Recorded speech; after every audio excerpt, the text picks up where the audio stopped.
so, anyway, I attempted to explain, but I wasn't right on with what I felt. And so as I studied, it came a little bit clearer to me. It's really not complicated, but it's a hard word. And I always prayed like, or thought, after I looked at this and the other places that talks about supplication, I asked myself, you want to pray right, you want to do things right, you want to please the Lord, you want to be effective in your walk with God, you want to be effective in your prayer life and all of that.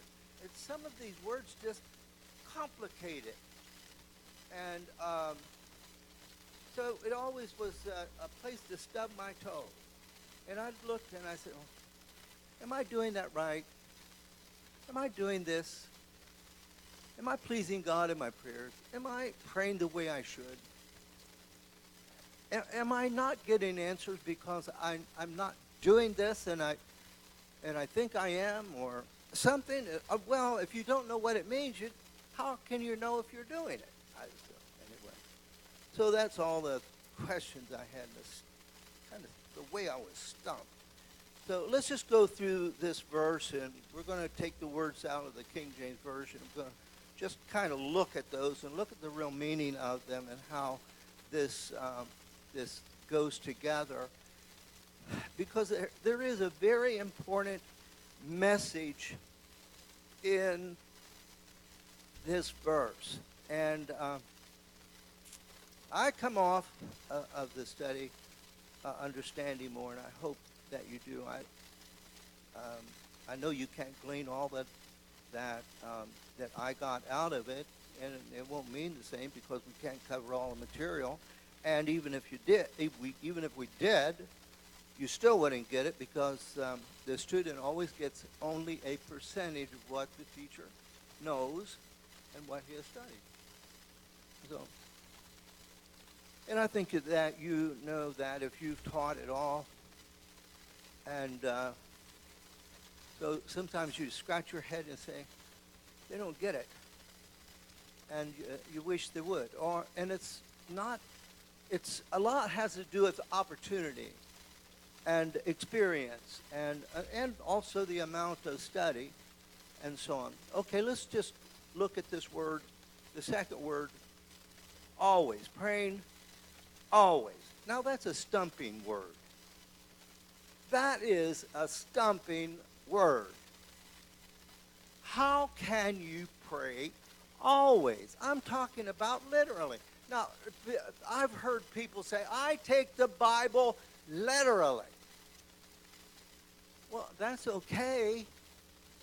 But how can you pray always? I say it's impractical. It's impossible. And actually, it's a bad translation. It doesn't, let's say it just means like we do on every occasion. On every occasion. For everything that comes up in life. For, when you get up in the morning and praise, oh Lord, be with me today. And you start your new day with a little prayer. Or a big, long prayer. Whatever time you spend in prayer to get you going in the morning. And then through the day, you take each item as you go or as you see it coming and so on. Or your mind may flutter to things and so on.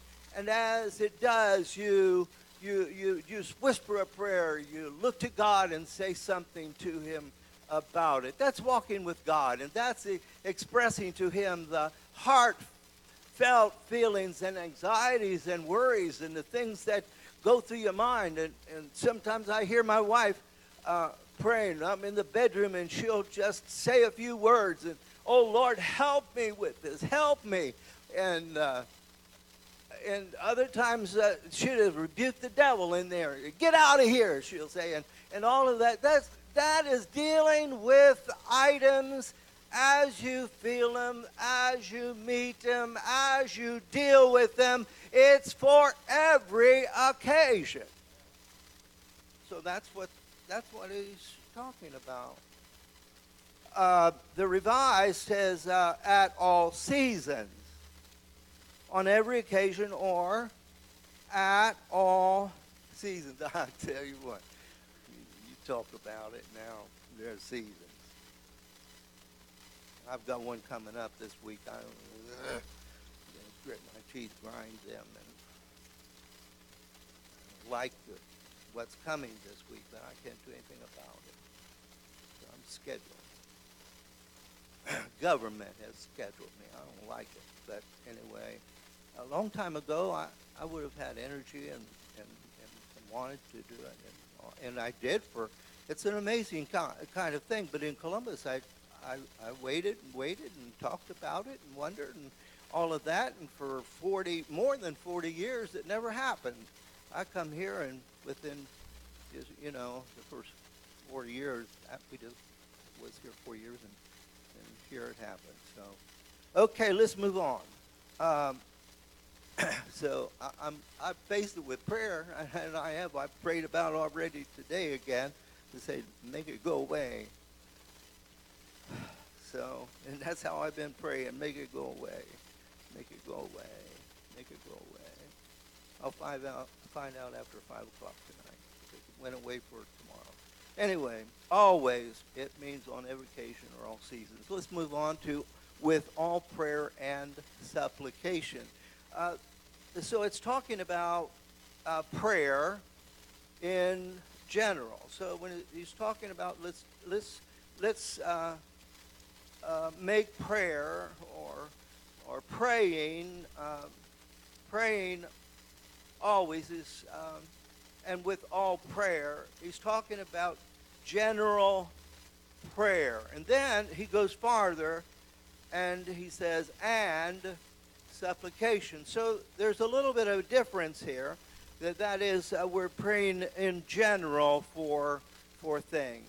But then we have special needs. We have, and my little thing is a special thing. So there's supplication going on, okay, from me over this every day has been supplication. That is, this, you know what, I don't know if this is true, but I've often wondered about this thing. Sometimes we take prayer requests from the front and we'll say, does anyone have a special request? We used to ask this thing all the time. And they'd stick their hands up all over. You didn't know what people wanted to pray for, and they didn't share and all of that. How could you pray for one another if you don't know what you're talking about? So, it always troubled me in a way. Special request. Oh, I got a special request. A special unspoken request. Well, you know what? I don't know if God deals with unspoken requests. Okay, my frustrations is coming out here. So, that special request. But that maybe this is the basis for that that practice, or I would call Pentecostal, and maybe it goes farther beyond that. Maybe it even come from Methodist. I don't know how far back that reaches, okay? But sometimes tradition has a hold on us, and we would do better if we would drop some of these old traditions that we have. I think that is much better if you speak your need and ask God plainly. And if you're not feeling it's enough, getting the hand and voice of another and asking them to join you. And I think that that's scriptural to do that. Okay, with all prayer and supplication. Wow. Okay, the word with. With is literally through. So if you would use through rather than with, okay, you get a better understanding. That is through the medium of prayer. Or it talks about in the Spirit, through the or in the sphere through the medium of, or in the sphere of the Spirit, or you could say directed and empowered by God, okay, or by the Spirit. So if we would pray, or praying always, or you might use the word requesting, or asking always, or using the better word on every occasion, through the medium of prayer and supplication, that is some pleading for a special needs and so on, that God will answer. Expositor says this, speaking of the context of the whole verse, that is from verse 10 all the way down, where it talks about the armor, and in the beginning when he says stand. This great commandment is standing ready for the combat. That ready for the combat can be made good only when prayer, that is constant, earnest, spiritual prayer, is added to the careful equipment with all the parts of the panoply. So once you have put it on, each item, and done this carefully and thoughtfully and spiritually and with God's help, considering this meditatively and prayerfully and voicing it and all of that, to yourself, even going through this thing that's so important to you, that you must put it on with prayer. You must add prayer. Prayer conditioning and preparation of the soldier must be considered a given. So it has to be considered a given. Don't go without it. Have the assurance when you step out that you have the armor in place and that God is with you. So having prayed, go. Having prayed, go. Okay, the word all is literally every. So read this way, through every prayer and supplication. Okay, all prayer, that's all right, but every, because we don't just stay on one item. When we go to prayer, and sometimes we have many items, and sometimes we just come, and it's all right to do this. Just praise God. Just come and magnify God because He's great, and let Him know that you appreciate His touch in your life and the greatness that the great things and the greatness that He is, and the great things He's done, and just magnify Him. Sometimes I just do that. But there are other times when pleading comes, when requests come, when burdens come, and things flood through your mind, and you go from one thing to another.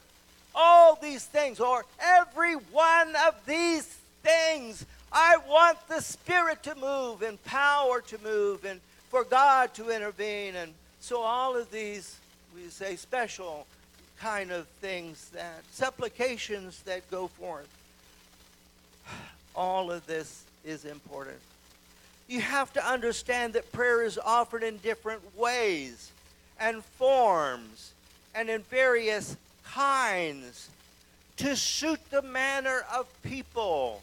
I won't pray like you pray. You won't pray like I pray. And we could go around the room and we all pray differently. But God is hearing your voice and expects to hear your voice. So lift it up to Him, because He knows your voice and He knows your heart. And from your heart, the mouth speaks and your voice comes forth. But it takes all manner of prayer to suit the many people and their vast experiences, situations, and needs. The needs that change. The needs that change even within a day. One shoe cannot fit every person or every occasion. Prayer may be offered as silent. I say I wouldn't stay there. We'll use a word, I hope maybe we'll get to it anyway, the word meditation. But sometimes there's a problem with that word too. Prayer may be offered as silent, formal, vocal, private. That is, as Jesus said, go to your closet, enter into your closet. That secret prayer. As opposed to public. There is petition. Petitionatory prayer. Ejaculatory, that is, shot up to heaven because there's a dire emergency. Sometimes we have gotten telephone calls from outside. Somebody has had an accident. There's something else that has gone on, emergencies. And so the ministry may call for immediate prayer. And so we shoot the prayer to heaven like an arrow. And so that's a kind of prayer. God hears that. Prayer is experienced at different levels and dimensions. Now, this is going a little deeper, but it just, I know it sounds, we've used these words, but the experience is different. And it's deeper and more moving and life-changing. There are moods of the Spirit that you get into. And when you move with the Spirit, it will take you into thought patterns and places and searching and questions and maybe even what used to happen. And that's trances, drunkenness in the Spirit. So I say, well, pray tell me what I've had a few experiences that were like this. I never fell into what I would call a trance. But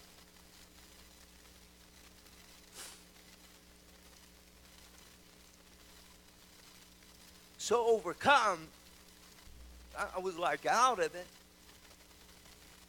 Had to have help getting in the car, help getting in the house. I'd like to go back there again. I'd like to have those experiences again. Pray tell, what do you desire for the Lord to do with you? Not just for you.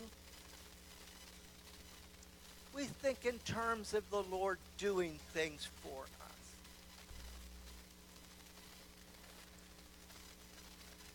us. I think more and desire more for the Lord to do something with me. And to bring me into places alone with Him. That's okay. And a changing experience. So where do you long? Do you long for anything in the Lord? Do you long for Him to do anything with you? Do you long for Him to take you?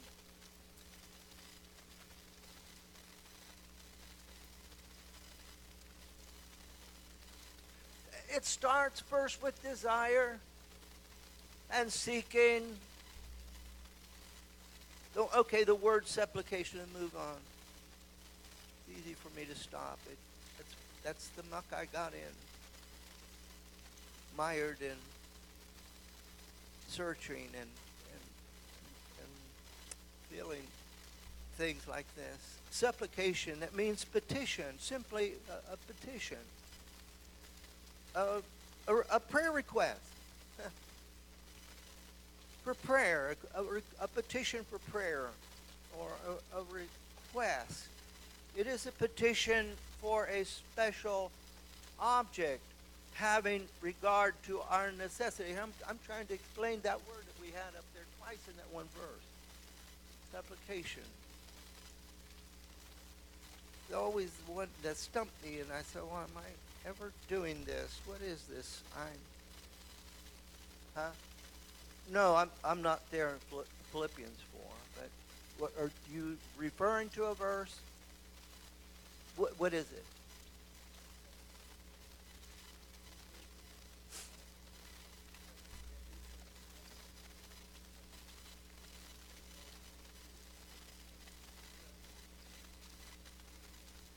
Yeah, I'm familiar with the verse. I've committed it to memory a long time ago. Yeah, but I understand that word supplication that he's talking about, making all your requests. But that word still comes up, and it's, if we don't understand it, it's still, we stub our toe. I've stubbed my toe in that verse too, over this. That he's talking about Philippians 4, verse 6. Okay, a simple prayer request or a petition for a special object. Maybe there's a special need that you have in your life. Maybe something broke in your house. You need it fixed. You don't have the money. You don't know who to get. You don't trust people. You need a plumber or you need an electrician.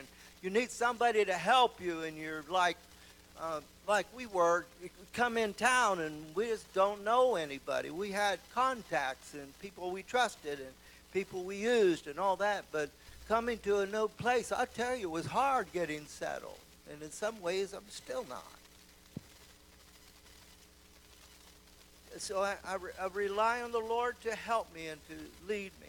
I thank God for the neighbor that we got next door. They're just really great neighbors, and we could have a whole lot better than what we used to have. I'm telling you.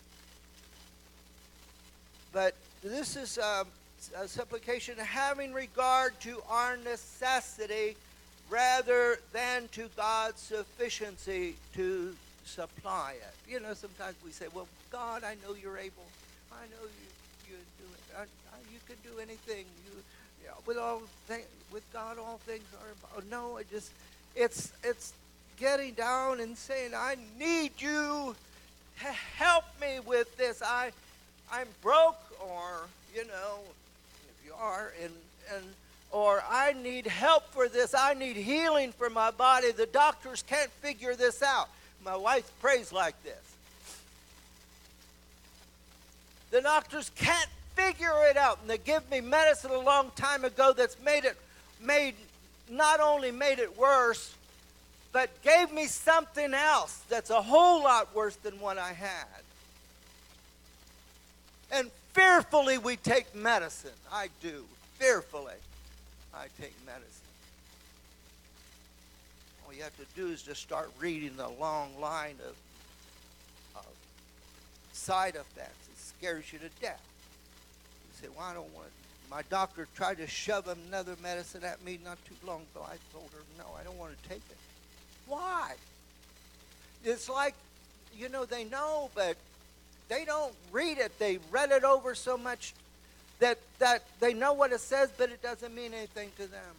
I say, where is that Hippocratic oath that do no harm?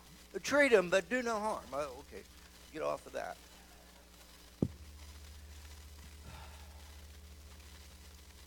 It scares me. So we take it prayerfully, fearfully and prayerfully. Giving prominence to personal need. I thought it was okay praying for all these special requests, praying for that missionary that's trying to get the gospel, trying to get the gospel out, and for revival, and for somebody off in the hospital, somebody else over there has a financial need, and all these special requests. I thought that was supplication. You know, doing it with extra extra fervency. Oh God, move, and all that. You know, sometimes we get the idea that the louder that we pray, the better God can do it.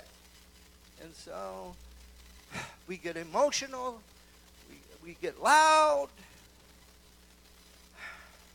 One time, Brother North, we have people come in at all hours, students that would come in, and the prayer room happened to be right below where I slept. It was a big classroom that was converted into a dorm room, and there were a few of us that were sleeping in that room, and they'd come in, they'd work third shift, and sometimes they'd go out to eat after the third shift, and then they'd come and pray, and they'd get loud, so we couldn't sleep. And Sister Wasco, Mom Wasco, she was over the dorm, she slept not too far away, so she'd get up, and so Brother North, president of the school, he hear about it. He said he told our class, because he knew who was doing it, and he'd say, I want you to know that God is not hard of hearing.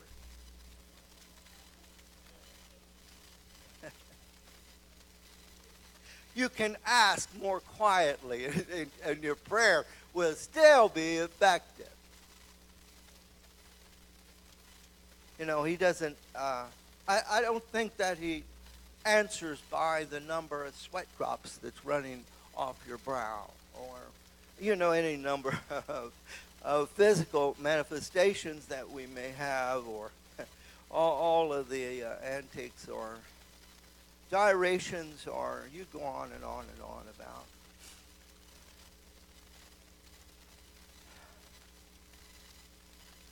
You know what I think about? I think about Hannah. Precious, suffering Hannah. And when she came and knelt in the temple, she found a place that was off and crawled down in her little prayer place and wept until she had no voice left.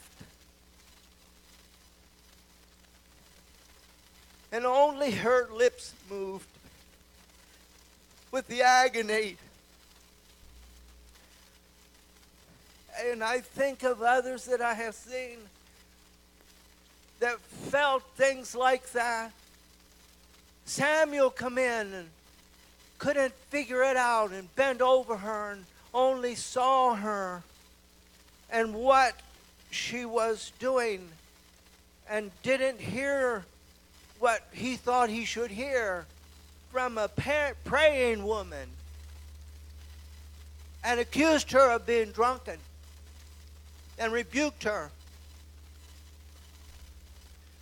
But she humbly corrected him and explained her need. And the Lord granted her prayer. She wasn't loud or demonstrative. She just went about it the way she did, and God heard.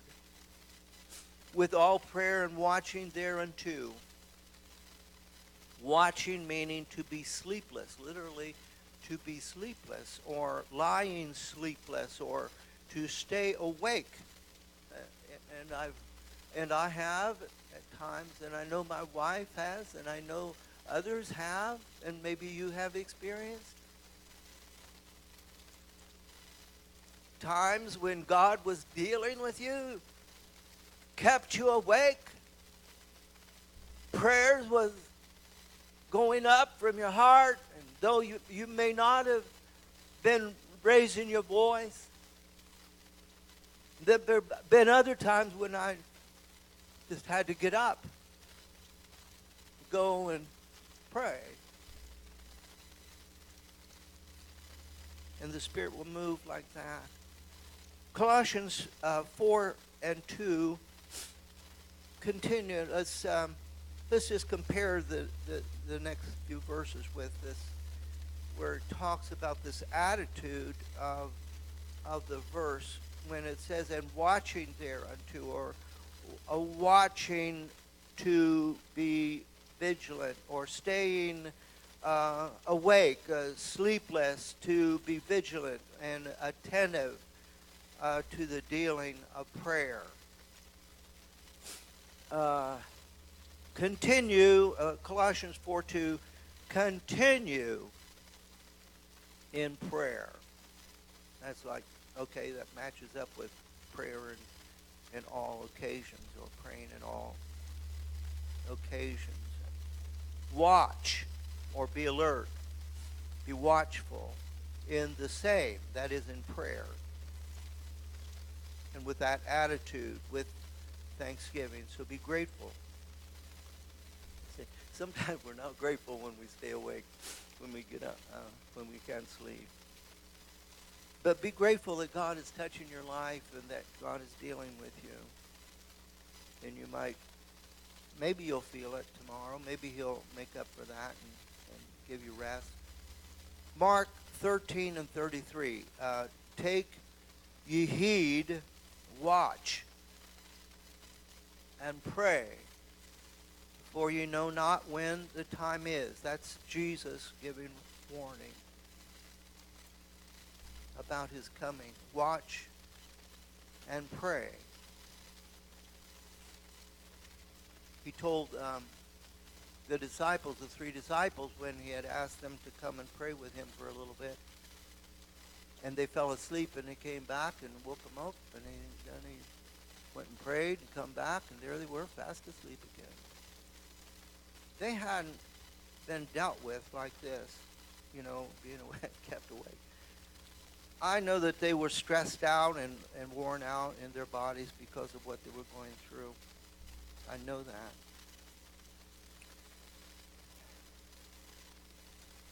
But he said, could you not watch with me? Watch and pray. And he told them, watch and pray that you enter not, or fall not into temptation. Mark 13 and verse 35, just 2 verses later, he says, watch ye therefore, for ye know not when the master of the house cometh, at even, or at midnight, or at the cock crowing or in the morning. Be vigilant is what verse 18 says there. We read, be vigilant. Thereunto, or unto prayer. That word thereunto that is used there. Watching thereunto, that is prayer. Or watching for occasions. This is something, okay, to consider. That we don't consider when we're reading this verse, and a lot of times we don't consider at all. And that is that we should watch for occasions of, or for, or opportunities for prayer. We should look for opportunities to pray. We should look for times that we can reach out to people, or also even, especially in your own household, in your own family, you should take care of them and all of that. But look for those opportunities, and then go about in a spiritual mindset, in the spirit or attitude of prayer. It is advisable to watch before prayer, in prayer, and after prayer. And remember the placing of this verse, the context of it. We've just gone through the armor of God. And he's talking about prayer in that we're wrestling against, not against flesh and blood, against people, but against spirits. So he says, but before you enter into prayer, give it some thought. Here's where meditation comes in. This is where being silent pays off. thinking about what you're going to pray about. Coming to prayer sometimes with a plan, work, strategy. Maybe there's a request that you want to make to God. Maybe there's a conversation that you really need to have with God for comfort or encouragement or for escape from something.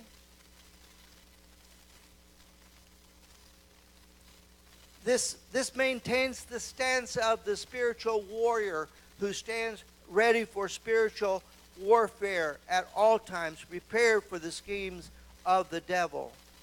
And so keep vigilant at all times. I'm really going slow. The word perseverance here means to give constant attention to, or give unremitting care. Not just continuing. As we think in terms sometimes, perseverance just means be persistent, be continuing. But it's deeper than that. It involves more. That is, give close attention and constant attention to and unremitting care. Ephesians 6:18. Okay, I'm going to give you a translation by an author that I have, a scholar. Translation by Kenneth West. Through the instrumentality of every prayer and supplication for need, praying at all seasons by means of the Spirit, and maintaining a constant alertness in the same with every kind of unremitting care and supplication for all saints. That gives a pretty good idea of what this verse is saying. And then I'll give you the Amplified version. Amplified Classic, if you please. Pray at all times, on every occasion, in every season, in the Spirit, with all manner of prayer and entreaty. To that end, keep alert and watch with strong purpose and perseverance, interceding in the behalf of all the saints, God's consecrated people. Well, there you have it. It took me a while to get through those verses, but I think it's important. I think there's a whole lot here. And we could think about it and try to practice it. And when we do, we'll find out that it's deeper than what we could imagine. Would you put that picture up on the screen? This is we talked about the elements of prayer, or the aspects of prayer, and all of that. I saw this picture. What this is a picture my daughter took as they traveled the road in Iceland. They were updating their Reaching Iceland page on Facebook and posted this, and I picked it up. I couldn't take my eyes off of it. And, I made a little comment, and then later had to go back. And I felt impressed that I saw aspects of prayer that were important. I made a little comment on her. Like, she didn't make a comment back, reply, but maybe it didn't mean anything. I didn't say all what I was all that I was thinking. But you have that little house, and right behind it, the mountain range. And it's hard to see there because it turns white with the clouds. But there's mountain tops there, capped with snow. The season there now, right, at this time of year when the picture was taken, is changing. And so it has gone from, lush green in summer, and it is quite lush in Iceland. during the warmer months, but it is a short season. And so even now, it's turning winter, but even faster than here because of how far it is north. I look at that picture and tell me, do you see anything that, does it take you anywhere thinking about prayer? Does it speak to you at all? I didn't want to tell you what I...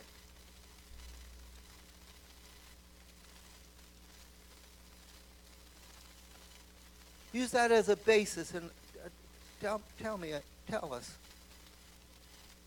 about prayer. Do you see anything? Well, let me tell you what I saw. Since you're quiet, you're a quiet bunch. Sometimes, I mean, you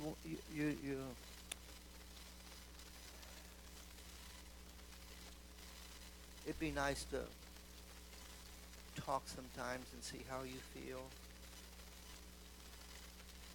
It'd be nice to interact and all that. So disclosure insides a little, and I would.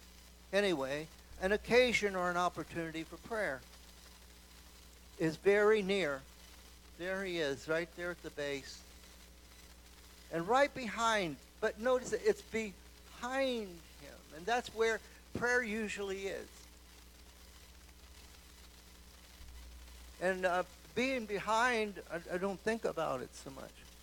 And so God has to bring, you have to turn around somehow. You have to turn around. I don't know about the windows that they have in the house. How many windows are toward back there looking at the side of the mountain. I'm not sure, but it might be.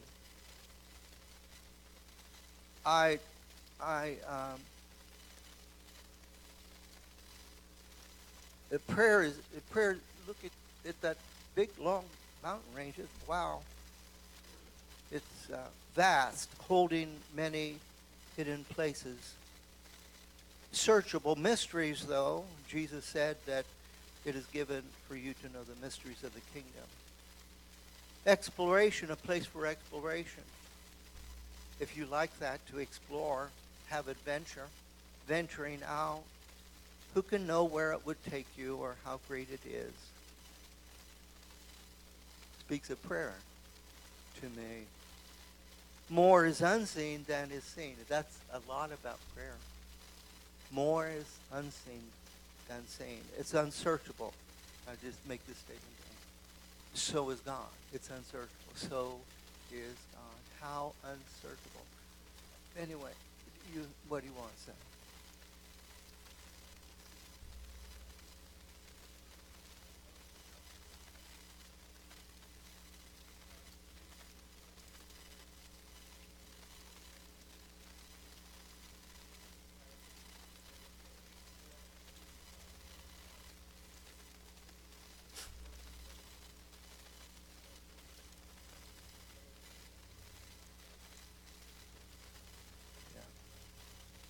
Yeah, things change. I talk about that. I'm not quite sure where, but anyway, I don't think I'm going to get to it. You can go alone, but it's better if you have company. That might be a dangerous place. It certainly would be something worth sharing with somebody.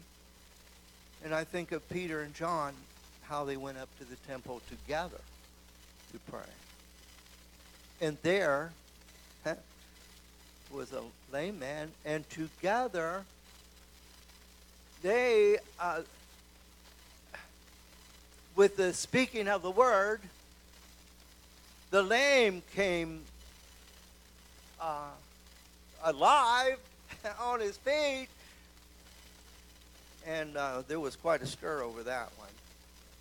But a miracle happened. Oh, that's prayer. The greatest teacher, the Lord Jesus, set the example by being a man of prayer. Example is the greatest form of teaching. It stirs inquiring minds and sets a perfect stage for learning. what can happen. Okay, Jesus also gave us a pattern for prayer at the disciples' request to teach them to pray, as John the Baptist taught his disciples. That's in Luke 11, 2 through 4, Matthew 6, 9 through 13. Afterward, Jesus taught about aspects of prayer. He taught about persistence. I'm not even going to get into this.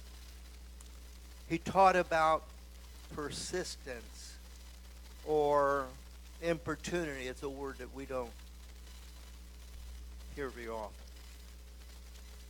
Importunity is defined as the fact of being troublesomely demanding or insistent, or a demand that's made repeatedly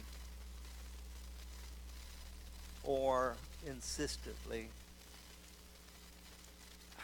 He gave a parable in the next few verses.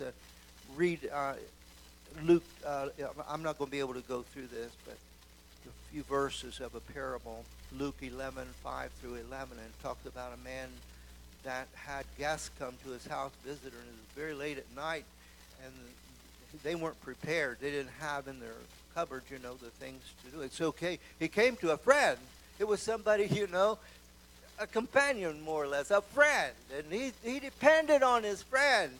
And he knocked on the door, and the guy opens up the window above, and he looks down on him, and he says, "Go home. It's late. You're going to wake up the neighborhood, and you're going to wake up my family. I'll catch you tomorrow." Catch you tomorrow. He said, "No, tonight," and so on. Well, he kept at it and kept at it and kept at it until the guy says, "This guy, I can't get him off my back. He won't shut up. He's going to wake up everybody in the neighborhood. My neighbors are going to squawk. My family's going to my kids will be up all night, and I won't get any sleep. I got to go to work." All that. So he gets up and he gets the stuff. And so Jesus gives us this very familiar verse of Scripture. Ask, and it shall be given. Seek, and you shall find. Knock, and it shall be open. And it is a threefold formula. And that is, first we come to God and we ask Him. Oh, no answer. Okay, so I go seeking Him. Still no answer. Well, will I give up? No. My prayer is going to be me knocking persistently at His door until He answers, until He does it for me. So and He says, "For everyone that asketh, receiveth, and he that seeketh, findeth, and he that to him that it knocketh, it shall be opened." So there's a formula for prayer. There are so many lessons and so much about prayer. We can't cover it all. But this is part of what, is considered in the spiritual warfare and the battle of life and the spiritual victories that we all so desire. And I'll tell you, this is coming up this week, and already, we've already had a phone call on this, and, about cutting the media out and doing things for revival. If we really want revival, we have to do probably more than ask. We're probably going to have to do more than just seek. And especially for some of it, we're going to have to really knock on heaven's door. And so, being persistent and not letting God go on this. But you see, with that, there's cost in all of the things about revival that goes. So you have to put your heart into it and go for it. Pay the price, as they say, and have a willing heart to do anything. So that's what we need for revival. But, for really making it to heaven, you're going to have to do that anyway. You will. It's not going to come easy. Heaven is not for the wimps.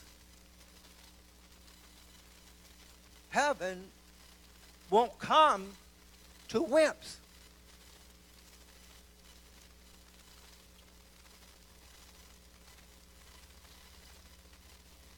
The wimps will drain you of your spiritual life because they will lean on you for your prayers, for the strength of your prayers, and suck out your strength. So you just have to walk on by. The old worldly song says, walk on by. And sometimes that's hard to do because they're persistent, sometimes more than we are. So anyway, be strong in the Lord. I leave with you in this closing verse that be strong in the Lord and know that there are schemes of the devil and enemies of the cross and devils that will fight you all the way, tooth and nail. But you have to be as determined as they are. They're not going to get you down. But you're going to win. You're going to win. Just because he said you could win. I win. Because I believe and I am going to be persistent and consistent and go all the way. Thank you, Jesus.